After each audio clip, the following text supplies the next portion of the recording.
Hai, balik lagi di channel aku. Langsung aja ya ke pembahasan. Kali ini aku mau ngebahas pengalaman aku tes tahap 2 magang Jepang di Minori.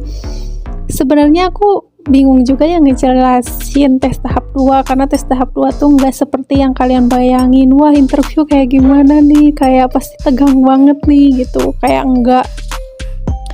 Dan aku ngelihat konten-konten yang lain juga kayak, jadi mungkin tiap tes di Minori itu kayaknya beda-beda deh ya. Kayak aku ngeliat ada di beberapa konten orang lain kayak yang katanya aku datang ke Minori tes tahap 2 terus ditanya di PT apa.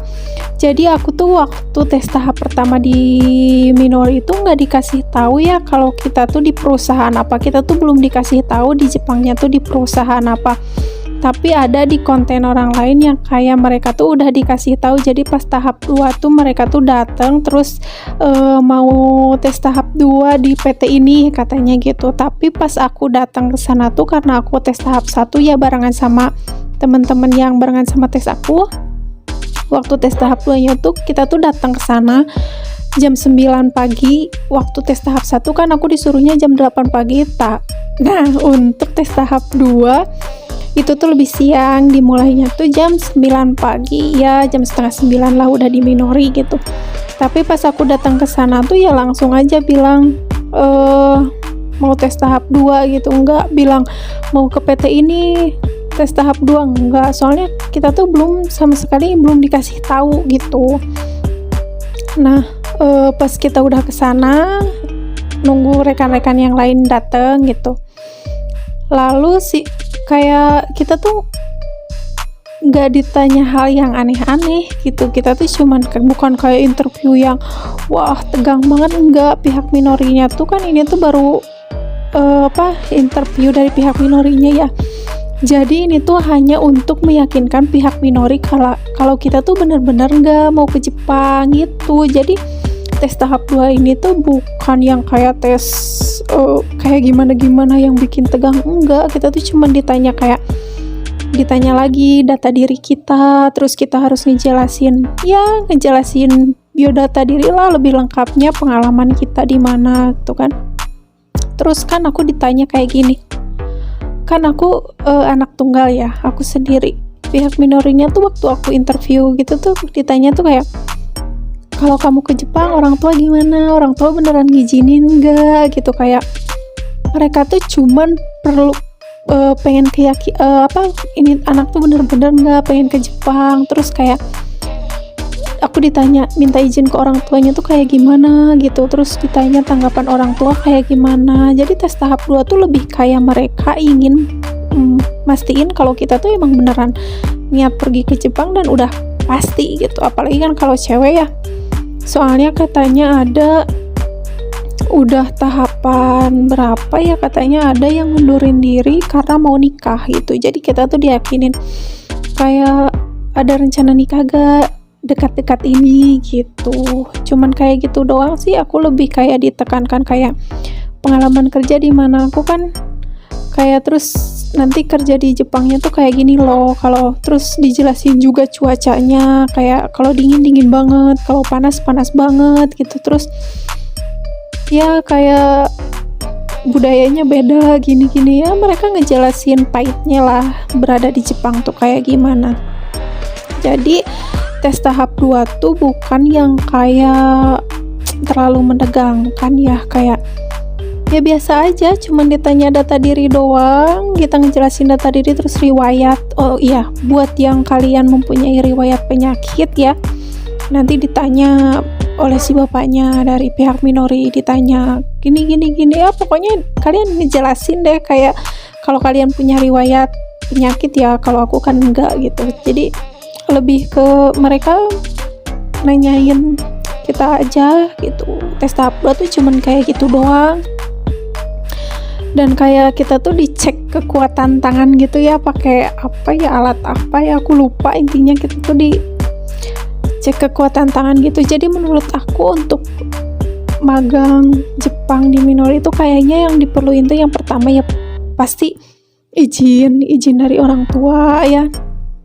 Terus yang kedua, fisik kita tuh emang harus sehat banget gitu, dan kita tuh harus bener kuat banget gitu.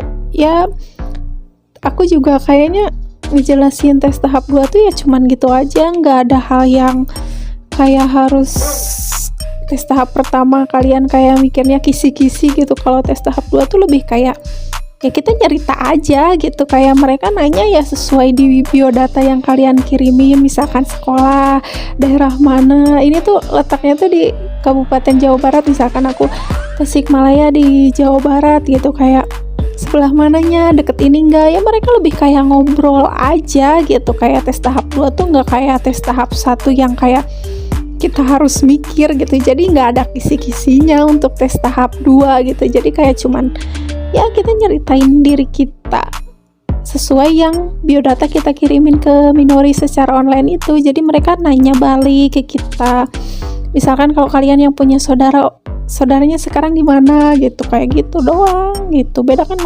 waktu aku ditanya kamu sendiri anak tunggal gitu, terus kalau kamu ke Jepang gimana orang tua, ya gitu-gitu aja sih, cuman kayak ditanya gitu izinnya kayak gimana ya gitu.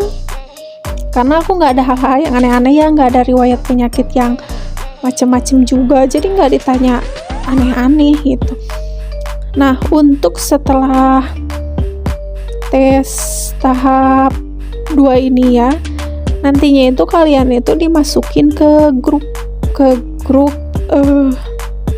ke perusahaan mana ya, aku bingung ya, aku mau bilang perusahaannya tapi kayak ada beberapa konten kakak-kakak yang udah di Jepang, mereka tuh tidak berani menyebutkan nama perusahaannya di YouTube gitu, karena katanya nggak boleh. Jadi aku mau ngomong juga kayak sekarang kayak mau ngomong perusahaannya, aku takut gak boleh gitu. Tapi ada juga beberapa konten orang lain yang ngucapin nama perusahaannya gitu, jadi aku kayak bingung. Jadi untuk berjaga-jaga aku gak akan nyebutin nama perusahaannya. Intinya ya di perusahaan anu, kata si bapaknya gitu-gitu, dijelasin lah gininya segala macamnya gitu. Jadi mohon maaf kalau kalian yang nanya kayak perusahaannya apa gitu, kayak akunya ragu ngomongnya, soalnya ada beberapa konten kakak-kakak yang udah di Jepang gak nyebutin nama perusahaannya, katanya gak boleh.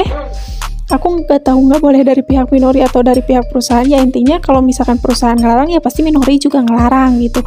Tapi ada juga beberapa konten lain yang ngucapin nama perusahaannya gitu, jadi aku bingung. Tapi untuk berjaga-jaga supaya konten aku ini nggak bermasalah, jadi aku nggak akan nyebutin nama perusahaannya aja ya biar aman. Nah, nanti kalau kalian udah tes tahap 2 ini, kalian tuh dimasukin ke grup itu, ke grup yang buat ke perusahaan itu gitu. Nah, aku tuh kan aku nggak akan dijelasin itu. Udah, intinya udah tes tahap 2 itu udah kalian dimasukin grup itu, nanti kalian tinggal nunggu proses selanjutnya. Nanti juga bakal ada dikabarin lagi kok sama si bapaknya gitu. Jadi ya nyantai aja gitu. Kalau tes tahap 2 tuh nggak kayak yang lama banget, terus gak kayak yang kita harus mikir apa-apa, enggak. Kita tuh cuman kayak sharing aja kayak gini, kayak ngobrol aja, ngejelasin data diri. Merekanya tuh cuman kayak buat ngeyakinin kita tuh beneran gak sih mau ke Jepang gitu. Ya kayaknya gini doang deh kayaknya konten kali ini untuk tes tahap 2 magang Jepang. Aku juga nggak mau belibet kayak terlalu banyak, wah kalian harus ini, harus gini, harus ini. Enggak lah, nanti kaliannya malah kayak pas kesana apaan kok nggak ngapa-ngapain, tes tahap 2 cuman gini doang gitu. Jadi aku nggak akan tes tahap 2 nih kalian tuh harus kayak gini, enggak lah. Tapi untuk tes tahap 2 ini kan kalian udah dikasih tahu nantinya tuh dari tes tahap 1. Kalau tes tahap 2 ini baru pakaian kalian tuh harus hitam putih. Aku waktu itu disuruhnya hitam putih gitu. Kalau untuk tes tahap pertama kan aku udah dijelasinnya di konten pertama kalau pihak Minori enggak begitu ngewajibin harus hitam putih, enggak gitu. Tapi untuk tes tahap 2 kalian harus pakai hitam putih karena aku disuruh juga waktu tes tahap pertama. Nanti kalau tes tahap kedua pakai pakaiannya hitam putih ya gitu. Mungkin untuk biar kayak terlihat rapih gitu. Oke, untuk tes tahap 2 kayaknya gini doang deh. Aku nggak mau kayak terlalu banyak ngomong, tapi durasinya tetap lama. Padahal aku pengennya tuh durasi sesingkat mungkin biar kaliannya tuh nggak jenuh, nggak boring gitu ngeliatin aku banyak ngomong gitu. Jadi intinya tes tahap 2 gitu aja, kalian cuman kayak ditanyain data diri gitu doang, ngobrol-ngobrol gitu doang kok, nggak kayak yang kayak gimana-gimana. Dan untuk tes tahap 2 juga kalian tuh kan nyerahin surat izin wali, tapi kalau misalkan kalian lupa, nggak kebawa, misalkan udah kalian, nggak apa-apa kok, nggak dikasihin hari itu juga, nanti bisa di tahap selanjutnya kalian bawa gitu. Oke, segini dulu konten kali ini, karena tes tahap 2 tuh nggak kayak tes tahap 1 yang perlu kalian tahu kayak kisi-kisi atau apa. Tes tahap 2 tuh cuman sharing doang, nyerita gitu doang, kayak ngejelasin doang data diri, jadi nggak perlu ada yang dijelasin lagi sama aku. Oke, segini aja dulu. Thank you so much for watching. Asik. Jangan lupa di like, comment, dan subscribe. Bye-bye.